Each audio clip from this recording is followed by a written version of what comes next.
कोई भी समाज में अगर सामाजिक सुधार का कारण जो बनता है, धार्मिक सुधार आंदोलन जो होता है, उसके बीच मुख्य रूप से कारण क्या होता है कि वहां पर ऊंच और नीच के बीच गैप ज्यादा होता है। और ये ऊंच नीच की गैप किसके कारण से होगा? जाति के कारण से। अब जाति क्यों आया, किस लिए आया, वो बाद वाली बात है। कहीं ना कहीं किसी समाज में मनुष्य के बीच जो गैप होता है, दूरियां होती है, वह दूरियां किसके कारण से होता है? जाति के कारण से होता है। तो ये खास करके जो आप देखेंगे मुगलों के समय में, वहां पर कई प्रकार के जाति धर्म आधारित शासन चलता था, धर्म आधारित शासन चलता था। तो इसके कारण से यहाँ पर भक्ति सुधार आंदोलन हुआ, और भक्ति सुधार आंदोलन के तहत कहा गया कि लोग के बीच जो गैपिंग था, वह गैपिंग को यहाँ पर खत्म किया गया और कहा गया मनुष्य सभी लोग एक ही इंसान है, और इस इंसान के रूप में इसके साथ बिहेव होना चाहिए, न कि जाति के रूप में होना चाहिए। तो कहीं ना कहीं जाति से ऊपर उठकर और जातियों के बीच और ऊंच और नीच के बीच जो गैप था, उस गैप को क्या कर दिया गया, यहाँ पर खत्म कर दिया गया। ये सिर्फ समझने का चीज है, लिखने का चीज नहीं है, एक एक चीज को समझना। ये गैप को क्या किया, खत्म किया गया। जैसे ही गैप खत्म होगा तो यहाँ पर सभी लोग क्या होगा, राष्ट्रीय यानी कि ये एकता के सूत्र में बंधेंगे, एकता सूत्र में बन जाएगा। और एकता सूत्र में जो बंधा तो ये सभी लोग तो कोई ना कोई डिमांड किया कि कौन सा हम लोग जो एक जगह एक मंच पर इकट्ठा हो, तो इसका उद्देश्य क्या है। तो इसका उद्देश्य क्या था, इन सभी का उद्देश्य क्या था, हमें क्या चाहिए, स्वराज। क्या चाहिए? अब यहां से स्टार्ट देखिए, धीरे धीरे हो रहा है। अंग्रेजों से शुरुआत में हम इसी प्रकार से मांग करते जाएंगे, जो बाद में जाकर 1906 में जाकर आर्थिक रूप से स्वराज की बात दादा भाई नेहरू जी करते हैं। बाद में बात करेंगे तो उससे पहले 1895 में बाल गंगाधर तिलक करते हैं, स्वराज मेरा जन्मसिद्ध अधिकार है और इसे हम लेकर रहेंगे। बाद में इस स्वराज को अमुख रूप से काम करने का काम सुभाष चंद्र बोस करते हैं। तो कहीं ना कहीं इस स्वराज की बात जो हो रहा है, वह स्वराज की बात छत्रपति शिवाजी महाराज कर रहा है। तो एक कारण है इस सामाजिक और धार्मिक सुधार आंदोलन हुआ, जिसके कारण लोगों के बीच गैप कम हुआ, गैप खत्म किया गया। और जैसे ही गैप खत्म हुआ तो सभी लोग एक सूत्र में बंधे, और एक सूत्र में बंधा तो ये स्वराज की मांग करने लगा। क्या चीज का मांग करने लगा? स्वराज। तो जहां पर एक सूत्र में बंधेंगे तो यहां पर कहीं भी कोई भी अगर आक्रमणकारी आक्रमण करेगा तो हम अपने राज्य को रक्षा करेंगे, या जाति या धर्म के आधार पर उसे हम साथ देंगे, अपने राज्य के आधार पर रक्षा करेंगे। तो कहीं ना कहीं राज्य के आधार पर यहां पर रक्षा किया गया। एक कारण ये था। तीसरा कारण था कि औरंगजेब की नीति, ये औरंगजेब की जो नीति है, ये औरंगजेब एक ऐसे व्यक्ति थे कि ये खास करके सुन्नी मुसलमान का कट्टर समर्थक था। किसका था? सुन्नी मुसलमान का कट्टर समर्थक। यहां तक कहा जाए तो ये शिया मुसलमान का ख्याल भी नहीं रखते थे। हिंदू तो दूर की बात, अपने धर्म में जो शिया मुसलमान है उसको भी ख्याल नहीं रखता था, तो हिंदू की तो दूर की बात। तो स्वाभाविक होगा कि जहां पर एक प्रकार की धर्म के कारण से वहां पर कई प्रकार के विद्रोह हो चुका है, तो हम अपने राज्य में कहीं ऐसा ना होने दे कि धार्मिक विद्रोह हो जाए। और धार्मिक विद्रोह का आपने कारण देखा था कि औरंगजेब के नीति के कारण से वहां पर जाटों ने, वहां पर खास करके राजपूत ने, मराठा ने वहां पर काफी विद्रोह किया था कि नहीं। और इस विद्रोह के कारण मुगल साम्राज्य क्या हो गया, कमजोर हो गया था। तो ये मराठा ने पहले ही सोच लिया कहीं मुगलों की तरह हम कमजोर ना हो जाए, इसलिए हमने सबसे पहले हम अपने धार्मिक सुधार आंदोलन करेंगे, और हमारे यहाँ जो भी धर्म के लोग होंगे उन सभी धर्म लोग को हम अहमियत देंगे। तो मराठा साम्राज्य का उत्थान का कारण है ये। अब देखेंगे ये मराठा खास करके जो संभाजी है, जीजाबाई है, देखेंगे। उसके बाद जीजाबाई, अब बात करेंगे तुकाबाई की बात करेंगे, जीजाबाई की बात करेंगे, छत्रपति शिवाजी महाराज की बात करेंगे, बाजीराव प्रथम की बात करेंगे, बाजीराव द्वितीय की बात करेंगे, राजा राम की बात करेंगे। तो ये सभी शासक जो बनते हैं, तो इन शासक का खास करके जो आधार था, ये मराठा साम्राज्य में जो छत्रपति शिवाजी का जो महाराज था, उसका जो वंशज था, वह वंशज कहां से चला था। यहां तक ये पूरे के पूरे आपका कंसेप्ट था कि सिर्फ इतना बात जानना था कि वहां पर फारसी भाषा के थोप देने के कारण से एक अलग भाषा का उदय हुआ, क्योंकि वहां पर लैंड कॉपी, लैंड पेपर में काफी फ्रॉडगिरी हुआ, जहां पर जो है बहुत सारे किसान जो है भूमिहीन हो गया था। इसके कारण से मराठा में कोंकण का क्षेत्र, बरार का क्षेत्र और ये बमनी वंश से अलग हुआ था खानादेश, और मध्य प्रदेश का कुछ हिस्सा और राजस्थान का कुछ हिस्सा मिलाकर मराठावादी बनाया गया था, और इसी से एक भाषा का उदय हुआ, मराठा भाषी। और ये अब कहा गया, अब जो महाराष्ट्र दक्षिण भारत में जो भी लैंड रिफॉर्म की बात होगा, यानी जमीन की सुधार की जो बात होगी, उस जमीन के सुधार में फारसी भाषा को नहीं थोपकर मराठी भाषा लाया जाएगा। तो ये मराठी भाषा लाया गया, तो कहीं ना कहीं वहां पर नीचे के लोगों को और नीचे तबके के लोगों को ख्याल रखा गया। दूसरा बात, मराठा के उत्कर्ष का कारण आपने देखा, पहला भौगोलिक कारण, पहला क्या देखा, और ये भौगोलिक कारण के कारण से जो है किला का घेराबंदी हो पाया और बाहर के आक्रमणकारी जो है मराठा के अंदर में प्रवेश होकर वह आक्रमण नहीं कर पाया।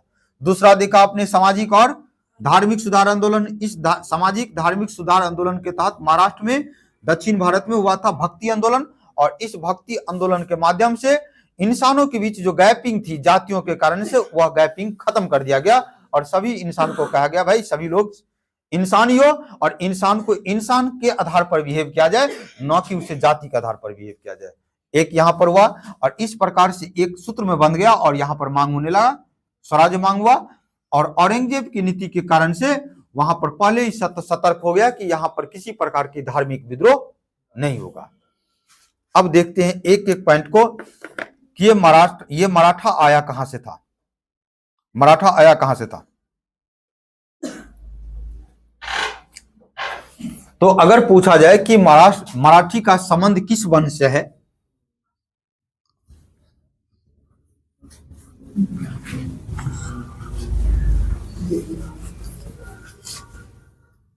संबंध कहां से है, तो मराठी का संबंध ध्यान दीजिएगा, खास करके एक सिसोदिया वंश से, मराठा जो है सिसोदिया वंश से संबंध रखता है। ये पॉइंट लिखेंगे आप लोग, क्वेश्चन एग्जाम में आता है। सिसोदिया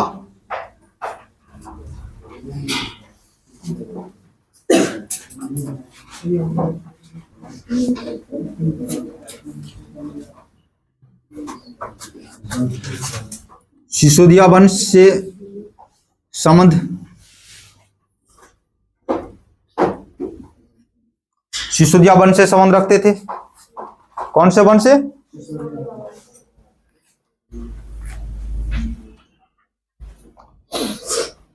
अब आपका कहना है कि सर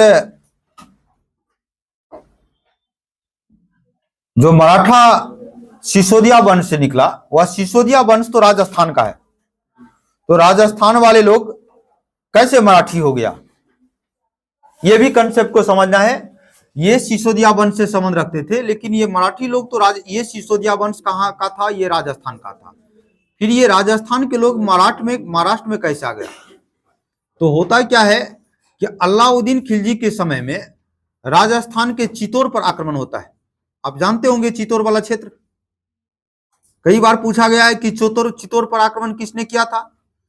तो खिलजी वंश, खास करके अगर खिलजी वंश की बात करेंगे, दिल्ली सल्तनत के समय में एक अलाउद्दीन खिलजी शासक था, वह खिलजी शासक ने चित्तौड़ पर आक्रमण किया था। किसने किया था? अलाउद्दीन खिलजी। अलाउद्दीन खिलजी के द्वारा, अलाउद्दीन खिलजी के द्वारा आक्रमण किया गया। जैसे ही अलाउद्दीन खिलजी के द्वारा आक्रमण किया जाता है, तो यहाँ के कुछ लोग क्या हो जाता है, आक्रमण के बाद यहां से कुछ लोग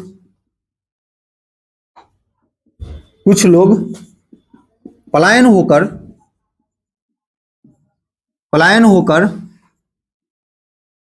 पलायन होकर महाराष्ट्र आ जाता है। कहां जाता है? महाराष्ट्र आ जाता है। होगा कि नहीं?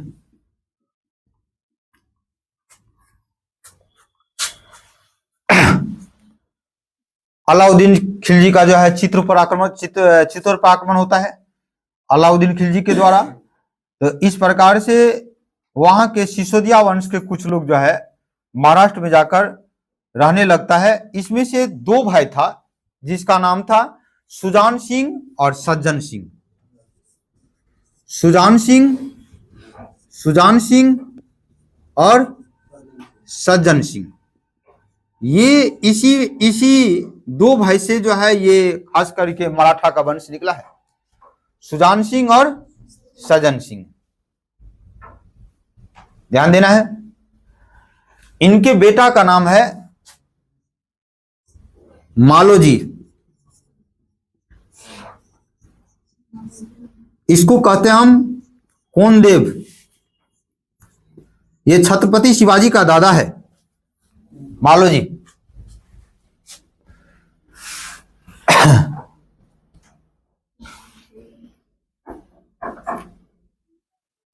सकते हैं यहां पर छत्रपति शिवाजी।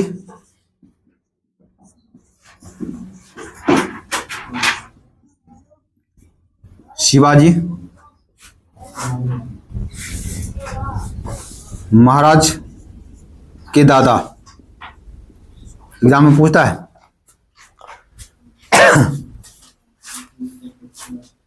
बेटा का नाम है संभाजी। इनके बेटा का नाम है, ये संभाजी नहीं बोले, शाहजी भोसले। शाहजी भोसले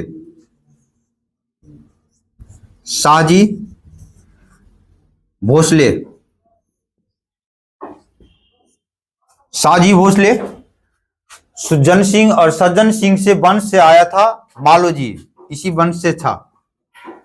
और ये सिसोदिया वंश है और इस वंश क्या है मालोजी, और मालोजी का बेटा का नाम है शाहजी भोसले, जो खास करके छत्रपति शिवाजी का पिता है।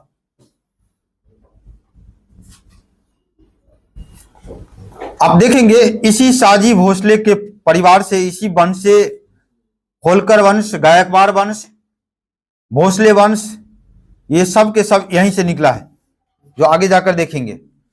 आज थोड़ा सा बताएंगे हम शाहजी भोसले। और इसी शाहजी भोसले को जो शादी हुआ था उसकी दो पत्नी थी। एक पत्नी का नाम है जीजाबाई,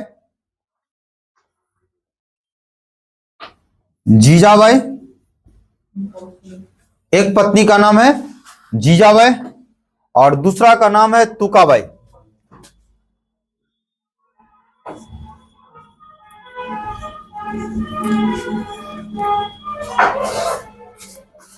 दूसरा का नाम है तुकाबाई।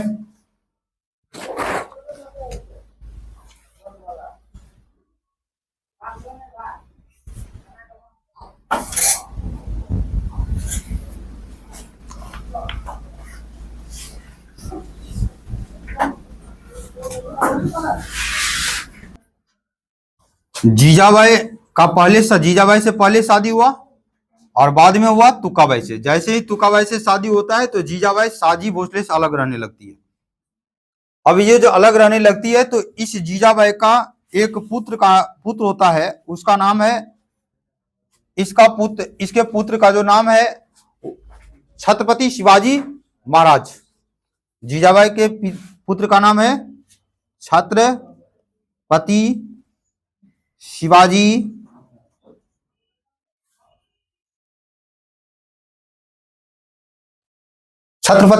महाराज।